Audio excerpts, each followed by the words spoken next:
It's time for Caribbean News, covering current events from around the world, regionally and locally, with Sean Garrity on this station. It's news the Caribbean can use. And now, the details. Tourism Minister expects more than $2 billion in investment in the sector over the next 3 years.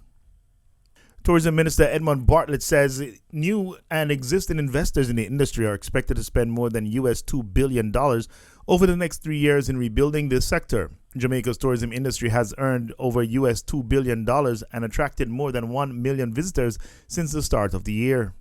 Mr. Bartlett says just about 61% of tourism workers have returned to their jobs after their sector was forced to close down due to the COVID-19 pandemic.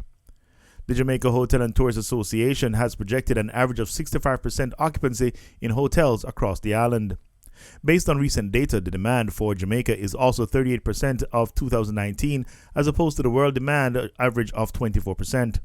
Mr. Bartlett says more investment from local entrepreneurs are needed. This period must see a new investment response from our local entrepreneurs to drive the production side of tourism, so that the supplies that we need to ensure that the consumption patterns of the tourists can be met are owned and driven by our own people.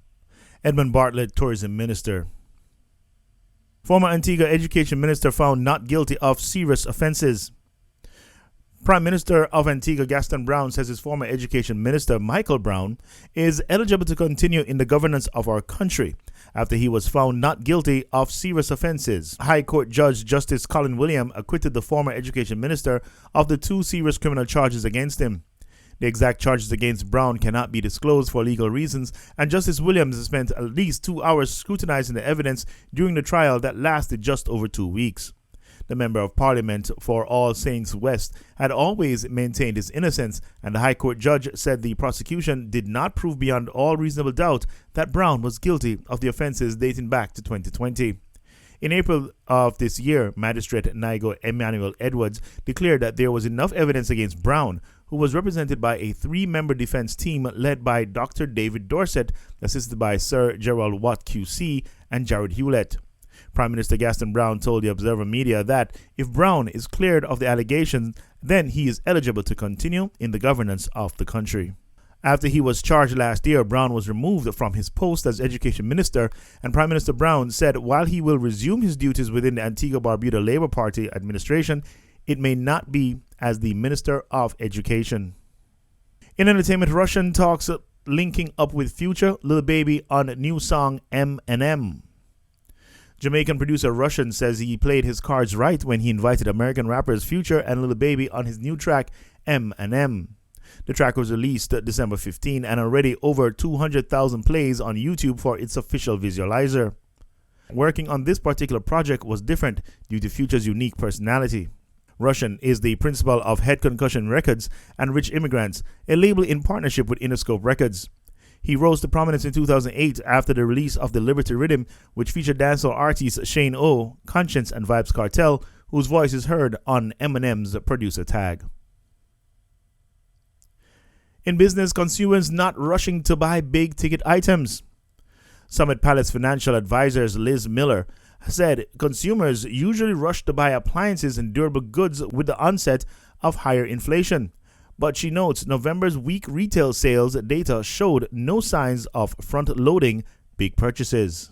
Well, the other news today I think that was interesting to put into context with the Fed was the retail sales this morning. Those were viewed as a disappointment, a bit of a surprise to the downside. But when you unpacked the sectors, what I found really interesting is that there was weakness in sort of appliances and more of the durable purchases. And we certainly don't expect that when we're worried about rising inflation. When consumers are worried about prices going higher and higher, then they pull all the purchases up front. If we thought that we were going to keep seeing inflation going higher, we would have particularly seen these bigger purchases being done now. We would have seen it all brought forward and more purchasing because prices today are going to be lower than prices 2 or 3 months from now if we thought inflation was going higher. So to me, it wasn't the top line number of that retail sales to focus on, but to look at the categories and where they're spending and where there isn't, because it doesn't reflect a consumer who's actually worried about inflation. And in sports, a tour in doubt after Cricket West Indies confirms another 5 COVID cases. A high-level meeting between Cricket West Indies and Pakistan board determines the fate of the tour with Pakistan after another 5 members of the touring contingent tested positive for COVID-19. In a statement issued at nearly midnight on Wednesday, CWI confirmed that the trio of batsmen Shai Hope, left-arm spinner Akil Hussain, and uncapped all-rounder Justin Greaves had all returned positive tests for the virus, along with assistant coach Roddy Estwick and physician Dr. Ashkash Mansingh. The latest batch of positive cases adds to the 4 recorded prior to the start of the series, when left-arm pacer Sheldon Cottrell, all-rounders Roston Chase and Kyle Mayers, and a non-coaching member of the support staff also returned positive tests. And that was the news, entertainment, and sports with Sean Garrity. Be sure to stay tuned to this station for more news from around the world, locally, and the Caribbean.